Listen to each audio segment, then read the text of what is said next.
ఆవిడ వెంకటేశ్వర స్వామివారి తల్లి గారు అనమాట. పిల్లని ఇవ్వమని అడగడానికి వచ్చారు. ఏమేం మాటలు మాట్లాడతారో వీళ్ళిద్దరి మధ్య జరిగేటువంటి ఆ సంవాదాన్ని చక్కగా విందామంది. స్టార్ట్ చేయండి అమ్మా. నా పేరు బొక్కడాదేవి అండి. నేను శేషాచలం నుండి వచ్చాను. మా అబ్బాయి తిరుమలేశుడు మీ అమ్మాయి పద్మావతి దేవిని వనవిహారంలో చూసి ముచ్చటపడి వివాహం చేసుకోవాలని అని నిర్ణయించుకుని నాతో చెప్పి మీ అమ్మాయి వివరాలు కూడా కనుక్కొని రమ్మని పంపించాడండి. మీకేమైనా సందేహాలు ఉంటే కనుక అడగండి, చెప్తాం. చాలా బాగా మాట్లాడారు. మీరు అడగగానే పిల్లనిచ్చడానికి మేము సిద్ధంగా లేము. ముందుగా మాకు మీ అబ్బాయి యొక్క గుణగణాల గురించి తెలియాలి. విద్యార్హతలు ఇంకా చాలా ఉన్నాయి. మా మనసులో ఉన్నటువంటి సంక్షోభాలన్నింటినీ కూడా మేము నివృత్తి చేసుకోవాలి. ముందుగా మీ అబ్బాయి యొక్క విద్యార్హతలు ఏమిటి? సకల వేద పారంగతుడండి మా అబ్బాయి. సకల వేదాలను అవపోసన పట్టాడు. ఉద్యోగం మరి ఉద్యోగం బాధ్యతలు? ఈ సకల చరాచర జగత్తుని తన కనుసనల్లో ఉండి నడిపించే బాధ్యత మా అబ్బాయిదేనండి. అదే ఉద్యోగం అన్నమాట. అదే పెద్ద ఉద్యోగం.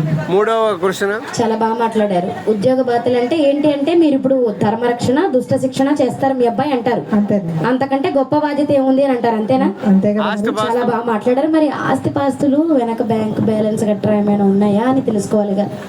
సప్తగిరీశ్వరుడు అండి మా అబ్బాయి. రోజుకి 8 నుంచి 11 కోట్ల ఆదాయం వస్తుంది. అది లెక్కించడం కోసం పేద గొప్ప తారతమ్యం లేకుండా అందరూ వచ్చి పరకామణి సేవ పేరుతో చేసుకుంటారండి. ఇంకా ఏమైనా సందేహాలు ఉన్నాయా మీకు? చాలా బాగా మాట్లాడారు. కాకపోతే నాకు కొన్ని సందేహాలు ఉన్నాయి. ఒక్కోసారి ఏమో రాధా రుక్మిణి అంటాడట, ఒకసారేమో సీత అంటాడట. మరి మా అమ్మాయిని ఎలా చూసుకుంటాడండి? మీకు అలాంటి సందేహాలు ఏవద్దు అండి. ఒక్కొక్క యుగంలో దుష్ట శిక్షణ, భక్త రక్షణ చేయడం కోసం మా స్వామి త్రేతాయుగంలో రామునిగాను సీతాదేవిని చేపట్టాడు. అలాగే ద్వాపర యుగంలో రాధా రుక్మిణిని, అలాగే ఇప్పుడు ఈ కలియుగంలో మీ అమ్మాయి పద్మావతి. చాలా సిద్ధంగా ఉండి మాట్లాడుతున్నారని మాకు అర్థమైంది.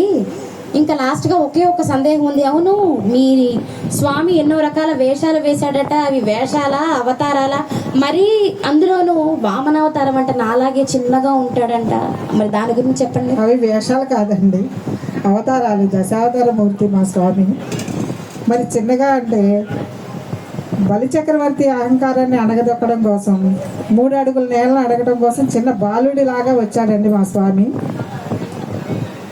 చాలా బాగా మాట్లాడారు. ఏం చెప్పినా అంటే మేము ఏది అడిగినా కూడా ముందుగా చాలా వివరంగా ప్రిపేర్ అయ్యి వచ్చారని మాకు అర్థమవుతుంది. ప్రిపేర్ కాదండి,